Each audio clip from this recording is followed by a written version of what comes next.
네, 전국 이슈 자세히 짚어보겠습니다. 박성민 전 더불어민주당 최고위원, 이재영 국민의힘 서울 강동을 당협위원장과 함께하겠습니다. 어서 오십시오. 네, 어제 박재혁 수원지검장이 사의를 밝혔습니다. 대장동 항소 포기에 대한 검찰의 집단 성명을 주도한 인물인데 아무래도 이 정부의 검사 징계 논의에 대한 반발 움직임으로 보는 시각이 많더라고요. 네, 아무래도 이제 박재혁 수원지검장 같은 경우에는 이제 최선임으로서 책임을 좀 졌다 이렇게 볼 수 있을 것 같고요. 네. 네, 말씀 주신 대로 이 법무부에서 아직 어떤 특정한 결정을 내렸다라는 내용은 보도된 바는 없습니다. 네. 다만 이제 뭐 어떻게 전보 조치를 할 건지 여러 가지 면에서 좀 검토를 하고 있다라는 얘기가 나오다 보니까 이 집단 행동을 했다라고 이제 알려진 이 검사장들 입장에서는 지검장들 입장에서는 본인들이 뭔가 여기에 대해서 부당하다라는 이야기를 하고 싶어하는 것 같아요. 네. 그렇지만 어쨌든 지금 법무부 장관께서는 조직의 안정이 최우선이다라는 말씀을 하고 계신 상황이고 어떻게 할 거냐라는 언론의 질문에 대해서도 대통령께서 순방길에 출국을 하신 상황이다라고 이야기를 했기 때문에 굉장히 신중하게 결정을 하시겠다라는 기조가 있는 걸로 보이거든요. 네. 그래서 저는 조금 더 이 법무부가 조직의 안정을 위해 어떻게 할지는 지켜봐 주시는 게 맞다라고 생각하고 다만 어떤 지검장이나 이 지청장들에 대한 여러 가지 비판 목소리가 나왔던 이유가 네. 사실 이렇게까지 이 집단 행동을 할 일이었는가라는 의문이 들지 않을 수가 없고 실제로도 이 대법원 판례상에도 그렇고 법상으로도 그렇고 이 공무원들의 집단 행동은 굉장히 좀 금지가 되어 있지 않습니까? 네. 그런 면에서 이 검사들의 행동에 대해서 좀 부적절했다라고 보는 시각도 분명히 존재한다라는 지적은 드리지 않을 수가 없습니다. 송강 광주고검장도 사의를 표명했는데 이 검사장들의 줄사채로 이어지는 거 아니냐 이런 이야기가 나오더라고요. 이분도 보니까 29기더라고요. 네. 그러니까 같은 29기죠. 그리고 지금 구자현 대행도 29기라고 네. 해요. 구자현인가 노만석 대행도 29기였던 걸로 저는 기억이 나는데 어찌됐든 간에 본인들이 뭐 항명이라면 항명, 조직적 뭐 집단적 이런 행동에 대한 책임 이런 걸 가지고 사의를 표명을 한다면 저는 그건 뭐 받아들여야 된다라고 네. 생각을 하고 있고요. 앞서 이제 박최국께서 하신 말씀이 이렇게까지 해야 될 일인가라는 말은 민주당에서 하고 있는 얘기는 맞습니다. 근데 이렇게까지라도 했어야 되는 상황이었잖아요. 왜냐하면 제가 보니까 변호사가 소위 말하는 법조인들이 대한민국에 한 뭐 5, 6만 정도 된다고 합니다. 한 뭐 0.1% 정도밖에 안 되는 거죠. 어찌 보면 한 1% 되는 건가요? 근데 0.1%밖에 안 되는 분들은 잘 이해할 수 있을지 모르지만 일반 국민들 시각에서 봤을 때는 대장동 사건에 대해서 항소 포기, 특히 그 6천억이 넘는 돈을 아무렇지도 않게끔 그냥 되돌려주는 상황이 될 수 있는 이 상황에 대해서 이해가 안 갑니다. 그리고 그분들이 뭐 모든 걸 무죄받은 게 아니잖아요. 유죄를 받지 않았습니까? 그 뜻은 그 대장동 사건과 관련해서 뭔가 잘못됐으니까 유죄를 받은 거잖아요. 근데 잘못된 일, 사기와 같은 그 일, 불법적인 일, 정부와 결탁해서 번 그런 부당 수익을 본인들이 다 가져갈 수 있게끔 그거는 냅둔다라는 게 일반 국민들로서는 이해가 되지가 않죠. 그런 의미에서 검찰이 이게 법리적으로 어떻게 해석되는 건지 모르겠으나 본인들이 항소를 했어야 됐었고 그 항소를 가로막은 법무부 장관과 그리고 더 깊게 봐서는 대통령실도 분명히 이건 알고 있었을 것 같은 이 의혹을 풀어줘야 된다는 그 의미에서 검사장들이 본인들의 직을 내걸고 네. 항소 그 포기에 대해서 불만을 표시하고 이거에 대한 항명을 했다면 그거는 잘한 일이라고 생각을 하고 이 부분에 대해서는 민주당뿐만 아니고 여기에 관련된 모든 사람들이 향후에라도 반드시 설명을 해야 될 것이고 본인들 스스로가 이 얘기가 나온 다음에 특검 얘기도 나왔잖아요. 뭐 특검이 됐던 국정조사가 됐던 네. 이런 부분을 통해서 국민들이 그럼 이해할 수 있게끔의 충분한 설명이 될 수 있도록 이거를 진행을 시켜야 된다고 저는 생각합니다. 네. 검사장 2명이 사의를 어제 하루 사이에 밝혔는데 어제 오전에 정성호 법무부 장관 같은 경우에는 내부 반발에 대해서 특별히 그런 움직임은 없는 것으로 안다라고 했거든요. 이건 어떻게 봐야 될까요? 그러니까 이게 뭐 전체적으로 뭐 조직이 뭐 완전히 흔들리고 있다 이렇게 보기는 어렵다라는 말씀을 하시려고 했던 것 같습니다. 네. 그러니까 뭐 이렇게 사퇴를 하고 일종의 좀 불만을 표시를 하고 여러 가지 면에서 이제 본인의 목소리를 내면서 이제 비판을 좀 간접적으로 하는 사람들도 있지만 또 일선에 이제 본인들이 맡은 업무를 주어진 업무들을 충실하게 하고 있는 사람들도 많이 있다. 그러니까 조직 전체가 뭐 다 들고 일어나서 완전히 뭐 뒤집어지고 있는 상황은 아니다라는 취지의 말씀을 하시려고 했던 것 같고.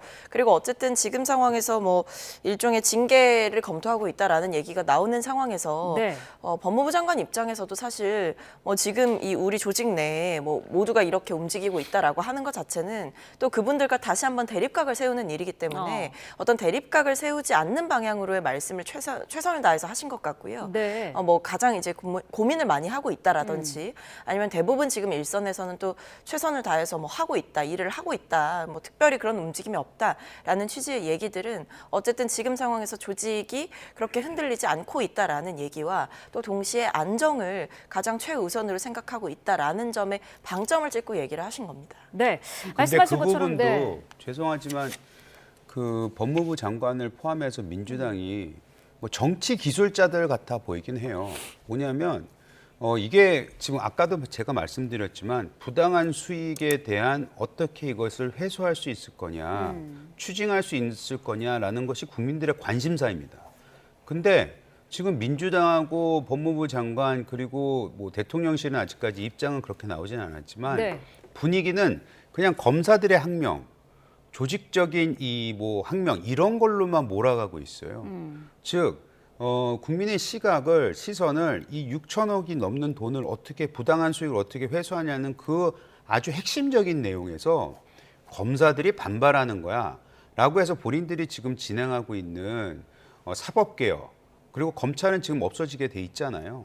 그런 것에 대해서 명분을 쌓기 위한 그래서 그런 식으로 이제 시각을 돌리려고 하는 뭐 이슈를 덮는다 뭐 이런 얘기들 많이 하지 않습니까? 정치권에서는 그런 식으로 이걸 몰고 가고 있는 것 같아서 모르겠습니다. 그것이 어느 정도 성공했는지는 모르겠으나 본질은 달라지지 않았다는 말씀 좀 드리겠습니다. 네. 정성호 장관은 말씀하신 것처럼 안정의 방점을 어제 찍었는데 그렇다면은 징계 조치에 대해서 다시 좀 고려할 가능성도 있을까요? 어떻게 보시나요?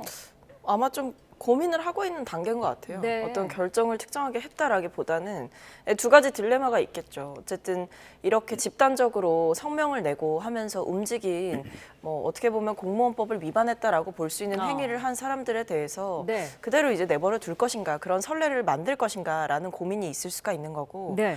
또 한편으로는 이 지금 장관께서 말씀하신 것처럼 가장 중요한 것이 법무부나 검찰이 안정되는 것이다라고 했기 때문에 이 조직의 안정이라든지 내부적인 반발을 최소화하는 방향으로의 고민을 한다면 사실 이제 앞에서 얘기했던 여러 가지 징계 조치라든지 이런 부분들의 수위를 낮춘다든지 아니면 이번에는 징계를 하지 않고 넘어간다든지 이런 부분들에 대해서 조직의 안정에 대해서 고민한다면 또 그 앞에 답이 아닐 수가 있는 상황이 될 수가 있다. 그런 점에서 아마 최대한 뭐 부담이 되지 않는 방향으로의 고민을 하시지 않을까 싶습니다. 네. 여야가 지금 평행선을 달리고 있는 국정조사 방안에 대해서는 지금 민주당은 법사위에서 해야 된다는 입장이고 국민의힘은 특위를 구성해야 된다는 그런 주장이에요. 법사위 지금까지 보셨잖아요. 그 법사위에서 뭐가 제대로 이루어지겠습니까? 민주당이 장악하고 있고 추미애 위원장이 장악하고 있고 국민의힘 의원들한테는 발언권 하나 주지 않고 이게 무슨 법사위인지 아니면 진짜 무슨 싸움터인지 국민들 눈에는 그게 뭐 제대로 될 일이 없는데 거기에서 한다는 거는 그냥 본인들이 유리한 상황에서 그거를 이제 국정조사를 진행하겠다는 정치적 의지가 담겨 있기 때문에 그것은 받아들여서는 안 된다고 생각하고요. 네. 특위를 구성하는 게 맞죠. 네, 특위를 구성하고 이거는 여야가 균형을 맞춰서 그리고 이거와 된 그 관련된 전문성을 가진 그런 의원들, 그런 증인들 이런 분들을 통해서 차분하게 구성해서 진행하는 게 맞다고 생각합니다. 네. 오늘도 이제 여야 원내대표가 만나는데요. 오늘 뭐 합의가 만약에 불발되면 또 만날 수도 있다고 하는데 사실 그동안 민주당은 단독으로라도 좀 추진을 하겠다라는 그런 강경한 입장이었는데 조금 다시 재고해보는 쪽으로 바뀌었다고 볼 수 있을까요? 아니 뭐 오히려 이제 재고를 계속 했던 상황이었죠. 아. 그러니까 계속 이제 국민의힘과 어쨌든 협상을 통해서 이 부분을 진행하려고 했던 게 기존의 입장이었던 거고, 네. 근데 계속 협상을 하는데 이게 계속 평행선을 달리니 이제 마냥 기다릴 수는 없지 않겠습니까? 그렇기 때문에 정 안 되면 최대한 끝에 끝까지 협상을 하겠지만 정 안 되면 이제 그때는 단독 제출할 용의도 있다라는 취지로 얘기를 했고요. 네. 근데 그럼에도 불구하고 끝에 끝까지 협상을 하겠다라는 입장이 변함이 없는 것이 뭐 오늘만 하더라도 오찬 회동을 통해서 2+2 회동한다 하거든요. 네. 그러니까 원내대표랑 지금 원내수석부 대표 이렇게 둘둘씩 만나가지고 협의를 한다라고 하고 뭐 만약에 이제 여기서 협의가 안 된다라고 하면 바로 단독으로 갈지 아니면 한 번 더 만날지 어떤 브리핑이 있을지 좀 더 지켜봐야 될 것 같습니다만 그럼에도 그동안 계속 협상이 잘 되지 않았고 이견이 잘 좁혀지지 않음에도 불구하고 계속 대화를 하고 있는 상황이다. 그 점 말씀드릴 수가 있을 것 같습니다. 네. 자, 이런 가운데 대통령의 지지율이 3주 만에 하락세로 돌아섰는데 아무래도 항소 포기 이슈가 좀 영향을 준 거 아니냐 이런 분석이 많은데요. 민주당에서는 먼저 어떻게 보고 있을까요? 그러니까 뭐 아무래도 이제 최근에 사실은 대통령께서 에이펙을 성공적으로 치르고 나신 다음에 네. 이제 거기 그런 부분들에 대해서도 좀 반영이 됐었다라는 결과들이 있었는데 이제 이번에 좀 소폭 하락했다라고 볼 수 있는 지지율은 아무래도 이 항소 포기 이슈가 대통령께까지도 영향을 미쳤다라고 볼 수 있을 것 같습니다. 네. 물론 뭐 단순히 그 하나만으로 지지율이 떨어졌다라고 볼 수 있느냐 그건 아니라고 생각을 합니다만 왜냐하면 뭐 아무래도 이제 부동산 대책이 나온 뒤에 계속 어떤 부동산 대책에 대한 얘기들이라든지 여러 얘기가 나오고 있는 상황이다 보니까 그런 것도 영향을 미쳤을 수는 있겠습니다만 아무래도 이 외교 슈퍼위크를 성공적으로 치러냈음에도 불구하고 이 뒤에 소폭 하락한 이 결과가 나왔다라는 것은 이 항소 포기와 관련해서 이 부분을 이 대통령에게 좀 부정적으로 작용할 수 있는 이슈로, 그러니까 왜냐하면 이게 아무래도 법무부 장관과 그다음에 이제 검찰과 뭐 여러 가지 기관들이 얽혀 있는데 이게 결국 또 행정부가 관할하는 문제잖아요. 그러다 보니까 이게 어떤 당에서 끌어가는 이슈라기보다는 이 행정부 차원의 이슈다라고 이제 국민들께서 해석을 하시는 것 같습니다. 네. 네, 분명히 말씀드리고 싶은 건 이 항소 포기에 대해서 대통령실에서는 분명하게 입장을 냈습니다. 뭐 지금 순방 나간 대통령도 없는 그 용산으로까지 몰려가서 국민의힘은 뭐 일종의 시위를 하고 비판을 하고 집단적으로 행동을 했지만 대통령실에서는 분명히 이 부분에 대해서 관여할 이유도 없고 관여할 생각도 없다라고 얘기를 했고 민정수석실마저도 항소 포기 결정을 한 뒤에 통보를 받았다라는 것이고 여기에 대해서 검사들의 움직임이 문제다라고 보는 이유는 결국 이 검찰총장 대행이 노대행이 책임을 지고 결정한 사안에 대해서 어떻게 보면 집단적으로 반발을 한 것이고 이것이 마치 외압에 의해서 전적으로 결정이 된 것처럼 비판을 하는 것이 과도했기 때문에 이런 얘기들이 나오는 거라고 생각합니다. 국민의힘에서는 이 지지율 어떻게 보고 계세요? 많이 떨어진 거라고 봐요, 저는. 왜냐하면 말씀대로 슈퍼위크가 있었고 네. 사실 그 협상에 대한 그 팩트시트가 뭐 나온 지 며칠 안 됐잖아요. 그것이 뭐 평가는 뭐 갈린다고 하지만 대략적으로 보면은 그래도 나름 성공적이었다고 보여지는데 네. 그러면 그런 상황 속에서도 지지율이 이 정도로 떨어졌다면은 전 대장동 사건이 매우 큰 영향을 미쳤다라고 보여지고 뭐 같은 조사였는지는 모르겠으나 뭐 사람들 얘기를 들어보면 대장동 항소 포기는 잘못됐다라고 하는 의견이 대체적으로 훨씬 더 높습니다. 그런 의미에서 이것을 쉽게 바라봐서는 안 된다라는 저는 생각이 있고요. 대통령이 지금 뭐 순방이긴 하지만 대통령실이라는 건 상징적인 거잖아요. 저희가 이재명 대통령을 얘기할 때 이재명이란 사람에 대해서는 의견이 갈릴 수 있지만 대통령이란 그 실에 대한 존중을 가지고 있는 건데 대통령실 앞에 가서 항의를 하고 거기에 대한 해명을 요구하는 것은 정치적으로는 대통령이 있건 없건 저는 가능한 행위라고 생각합니다. 네.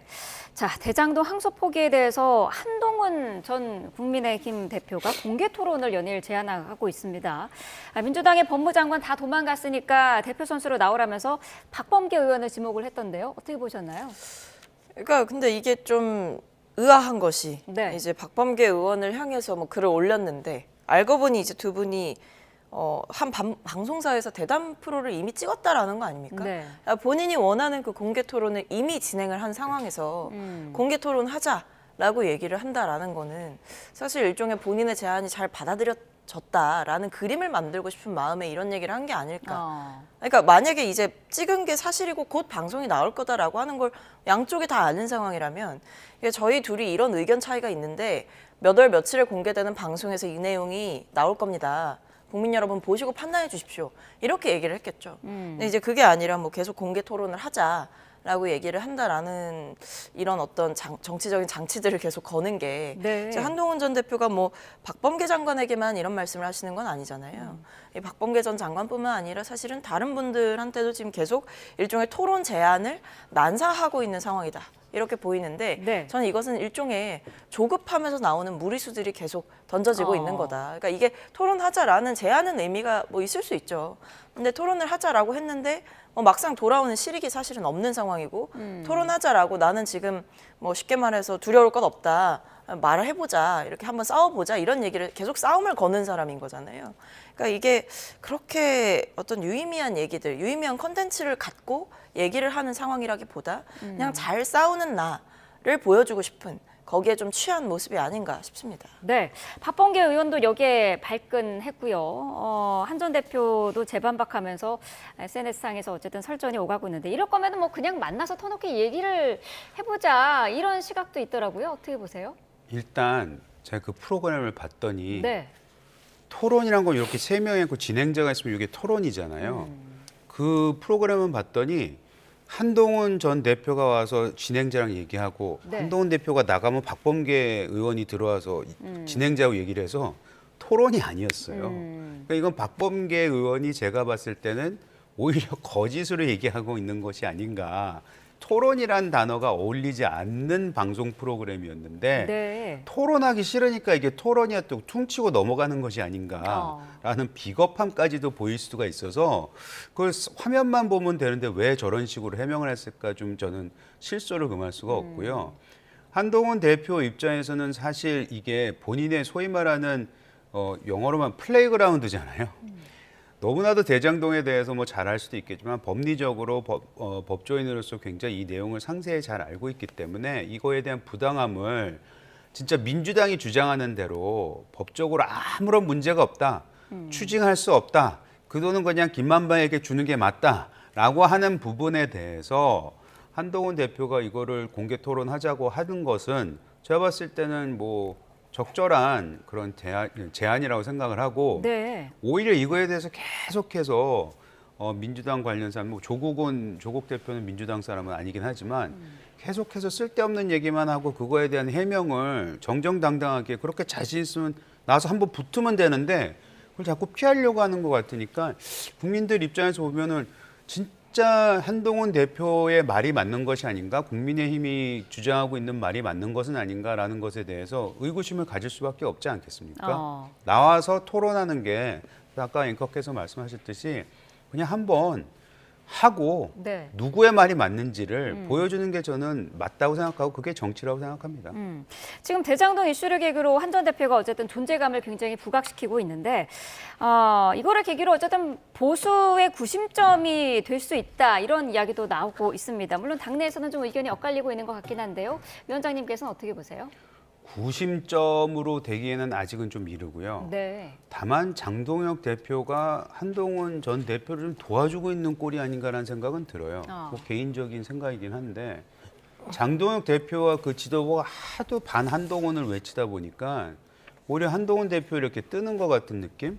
그리고 게다가 지금 재당종 이슈가 이슈인 만큼 이걸 잘 활용하고 있는 것 같아서 한동훈 대표의 공간이 조금씩 생기고 있는 것이 아닌가. 라는 생각이 들고는 있습니다. 네, 국민의힘 못지않게 지금 지지율 고민을 하고 있는 또 다른 인물이죠. 정청래 더불어민주당 대표는 김어준 씨가 운영하는 딴지일보를 민심을 보는 척도다, 바로미터다라고 말해서 논란이 되고 있습니다. 지금 뭐 민주당 내에서도 우려의 목소리가 일부 있는 것으로 알려지고 있는데 당 분위기 어떻습니까? 글쎄요, 근데 그게 그렇게 큰 우려의 목소리가 나오고 있다 이렇게 보기는 어려울 것 같아요. 그러니까 뭐 이 발언이 나간 거에 대한 여파를 걱정하시는 분들이나 아니면 뭐 이제 특정 유튜브 채널에 대한 뭐 우려 혹은 특정한 웹사이트를 향한 우려 이런 것들은 있을 수가 있는데 네. 사실 이 발언의 취지라는 게 결국에 이 정청래 대표께서 SNS를 굉장히 잘 활용하시는 분이기 때문에 그 과정에서 좀 얘기가 나왔던 것 같거든요. 그래서 뭐 김어준 씨에 대한 평가는 저는 갈릴 수 있다라고 생각을 합니다. 근데 어쨌든 그럼에도 불구하고 이제 이분이 정청래 대표가 그동안 어떤 정치적으로 역량을 쌓아오고 대중들과 호흡하고 당원들과 이제 좀 가까워질 수 있었던데 여러 면에서 SNS라는 그 활용의 창구가 있었던 거고 네. 특히나 미디어 환경이 아무래도 유튜브에 맞춰서 변화하고 있는 시대이다 보니까 그 부분에 대해서 좀 민감하게 좀 감각을 세워서 레이더를 살려서 좀 반응을 해라 이런 취지의 말씀을 하신 것이라고 보이고 네. 이게 사실은 뭐 국민들을 대상으로 한 얘기였다기보다 이제 자당의 의원들 그것도 초선 의원들 어떻게 이제 앞으로 의정 활동을 하고 국민들과 소통을 할까에 대한 고민이 있는 상황에서 일종의 선배 마인드로 하셨던 얘기였기 때문에 네. 사실 이거에 대해서 그렇게 심각한 분석과 논평이 들어가는 것도 조금은 과하지 않나 싶습니다. 네. 자, 마지막 주제 짧게 짚어보죠. 김민석 국무총리가 연일 오세훈 시장의 역점 사업에 비판하는 목소리를 내고 있습니다. 종묘 재개발에 이어서 한강버스, 어제는 광화문에 이제 광장 사업을 조성하는 이 부분에 의문점을 제기하기도 했는데 국민의힘에서는 선거 개입이다 이렇게 보고 있는 거죠? 일단 본인이 서울시장 나오겠다고 선언하는 거나 마찬가지라고 보여져요. 이렇게 짧은 기간 내에 오세훈 시장의 역점 사업을 계속해서 직접 방문하면서 비판하면서 했던 사람이 과연 누가 있습니까?